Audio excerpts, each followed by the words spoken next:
Welcome back to another video, everybody. We have lots to talk about today. Some really interesting news, some updates on the future of Tony Hawk, as well as we have some more info on exactly what happened with Assassin's Creed Shadow as they had their financial call. And it is a mix as to why the game did get delayed. But we'll talk about that plus many other things. Before we continue, if you do enjoy daily gaming content, daily gaming news, make sure to hit the subscribe, share the video, like the video, and check out my Spotify. Link is in the description. So Tony Hawk, as we know, is an awesome game. I mean, if you've never played the Tony Hawk Pro Skater series, you definitely should go check them out. Arcadey, skateboarding fun. Like, it is always a great time just jumping in and doing some runs. And it is now a first-party Xbox game. We've been waiting to hear if they're going to be bringing this game back out with a new release. Are they going to give us some more remakes? I mean, the first one that they did as a remake, Tony Hawk's 1 and 2, was phenomenal. So I was hoping that they were going to do 3 and 4. We know that they were going to do that, and then it got canceled back when they were Activision. But now, being a part of Xbox and everything, that could come to fruition, and we could see another remake. But I'd also love to just see a brand new entry into the series. As I've mentioned multiple times on here, they left off that series on the last game that they made. I think it was Tony Hawk's Pro Skater 5, just on a very sour taste. It was not a very good game, and I think it is not the way you want people to remember the last game or the last new entry into this series. But we have some more information here, and it has to do about a future for Tony Hawk's Pro Skater. They are celebrating 25 years, and that could mean a bunch of announcements and a bunch of things coming. But this is Tony Hawk himself in a Instagram post writing, "The original Tony Hawk's Pro Skater was released exactly 25 years ago today. My intention and expectation for the game was mostly for the enjoyment of skateboarders. I had no idea it would transcend a niche market to become a massive success, and as some have argued, change the course of skateboarding popularity and possibly even skate trick evolution. It definitely changed the course of my life and is a big reason that I get to ride my skateboard for a living to this very day. Thanks to Activision and Neversoft, rest in peace." As we know what happened with them, they got to close under Activision, which is, it's an absolute shame.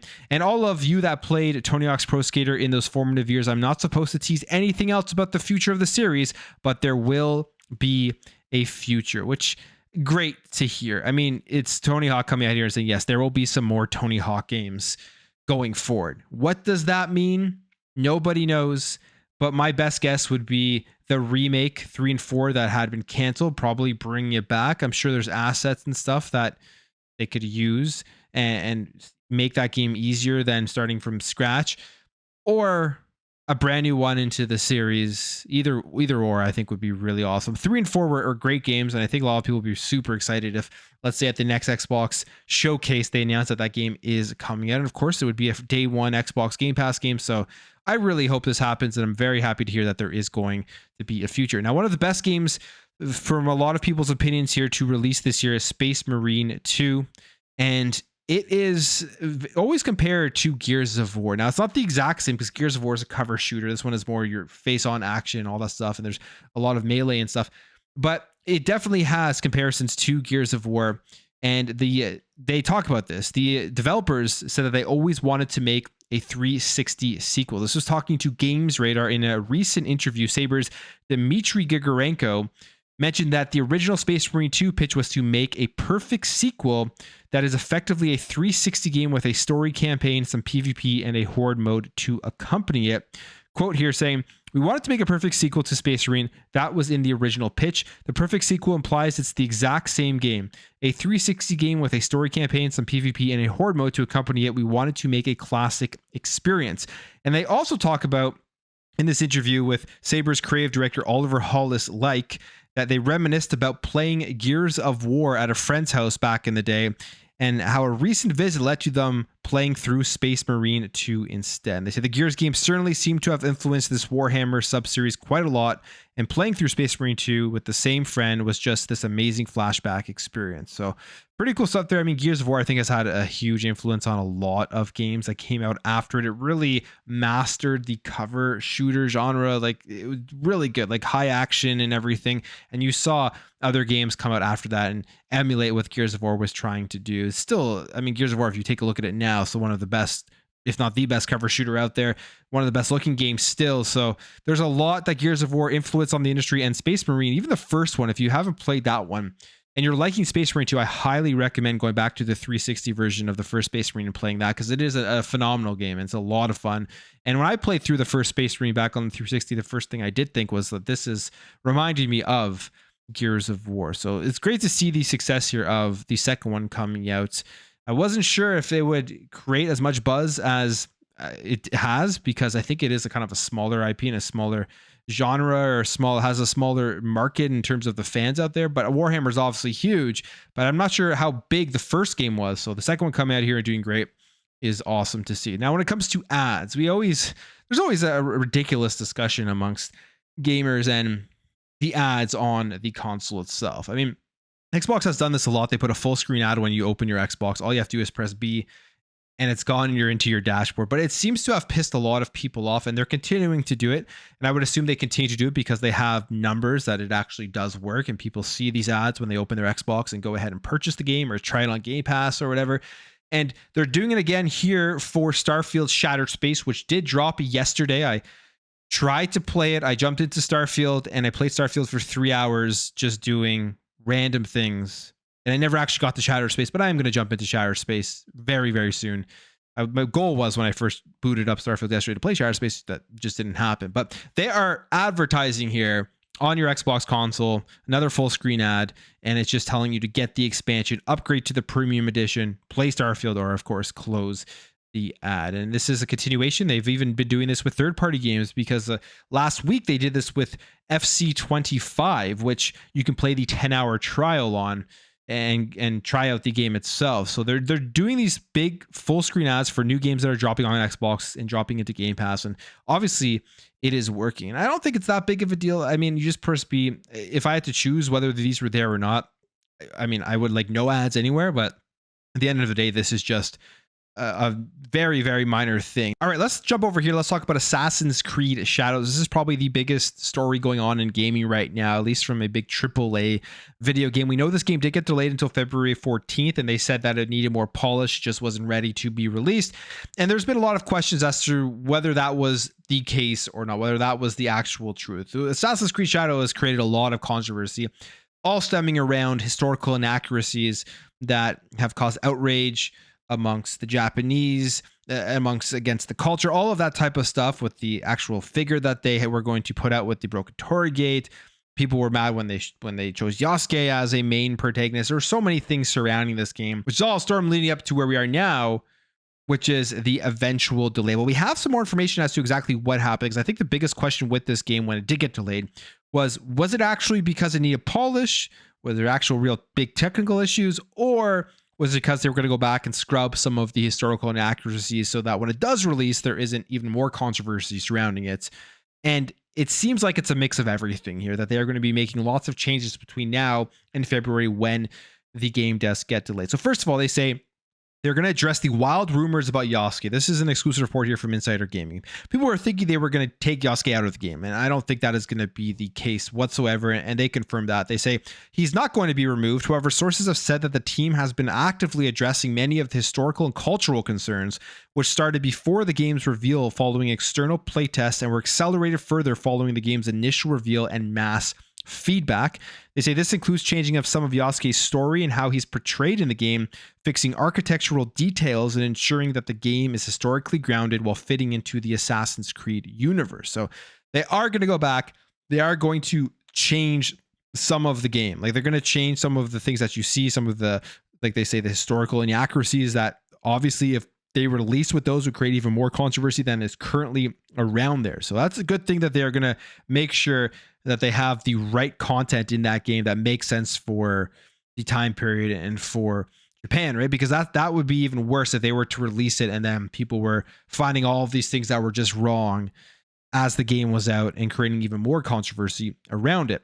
Now, they do ask why this wasn't caught. And that's a question I had too. It's like, how did they not catch these things before this game was being shown off? Like, how did this fall through the cracks?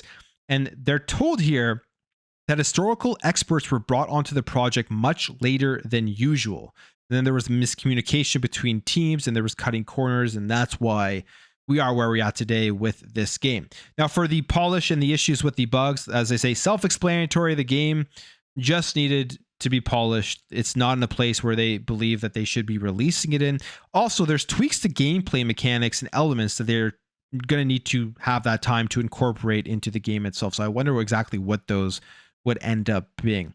Now, when it comes to the actual issues, there's some more information here. It says 7 developers working on the project said they've been pushing for a delay for some time, and their situation had been heard at other studios in the company. And ultimately, though, the delay comes down to a strict development timeline and the need to address the issues caused by the set timeline. And as for why Ubisoft HQ continues to ignore developers on almost every level, they say Ubisoft's executive committee and board of directors will decide in their review.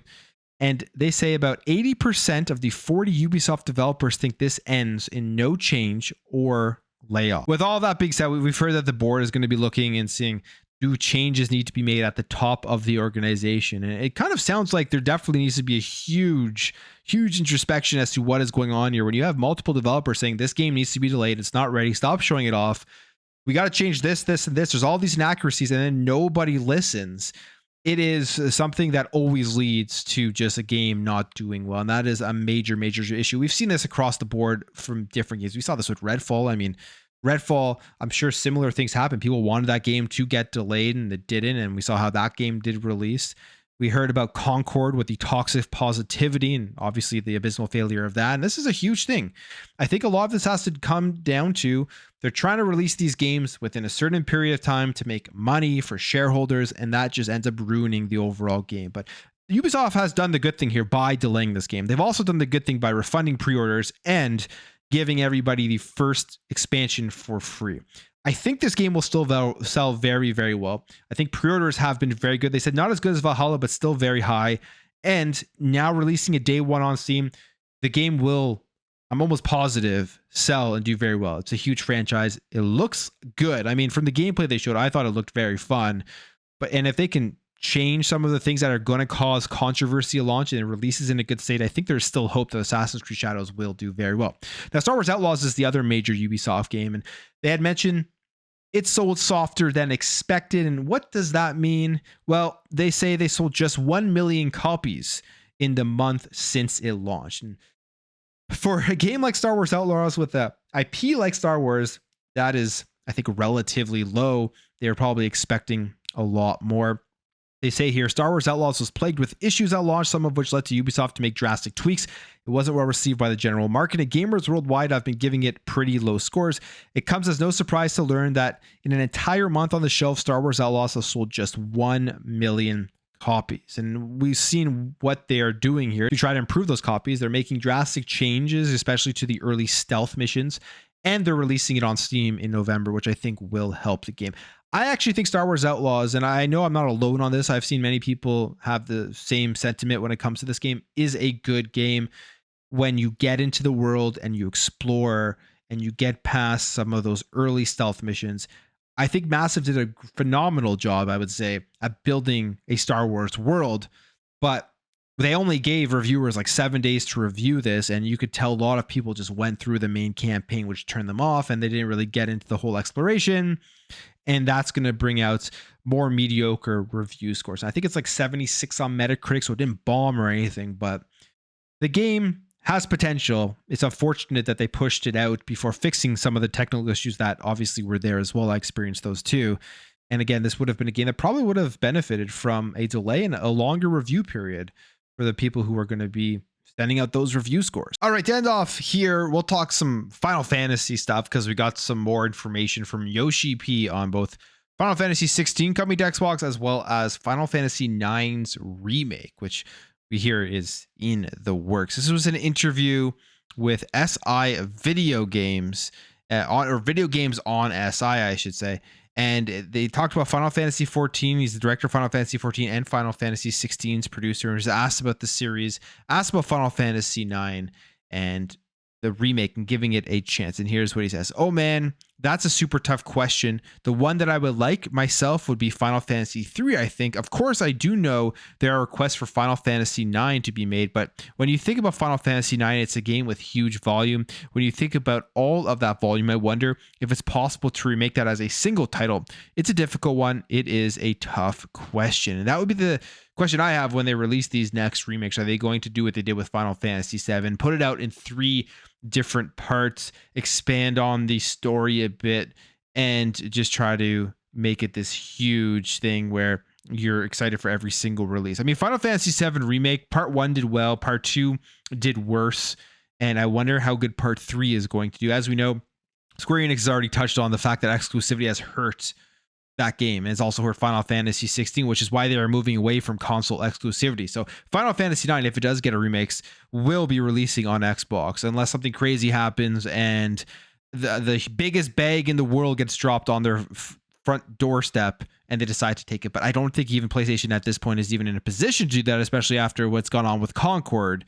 So Final Fantasy 9, Square Enix already said you can expect it as multi-platform, and I would love to see it in one package just so you don't have to wait all these years to get the entire game, but we'll see what they end up doing. And then Final Fantasy 16, a lot of people were expecting this to be at the TGS showcase, that they would announce it is coming to Xbox. It wasn't there, and there's still the insider saying it is coming to Xbox, and Final Fantasy 7 will be coming to Xbox at some point in the future. People just don't know when this will be happening. But Yoshi P also touched on this, and here's what he says about Final Fantasy 16 on Xbox. Of course, we did announce the PC version of the game, so looking towards the Xbox version, we do want to release it on Xbox.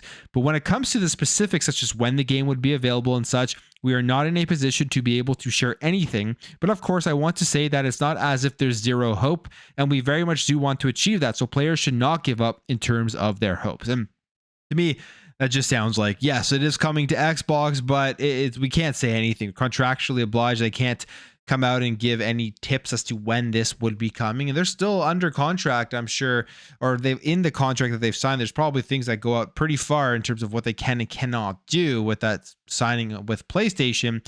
And as we know, PlayStation definitely puts clauses in there when they're creating these exclusivity deals to just exclude Xbox as one of the main console platforms. So we'll see. I think it will be coming. Maybe it's a Game Awards announcement. Maybe it's an announcement at next year's Xbox Showcase. It's just a matter of when it will be dropping on Xbox. But I will leave the video there. If you did enjoy this video, hit that thumbs up. If you are new here, hit that subscribe, and I'll catch you guys in the next video.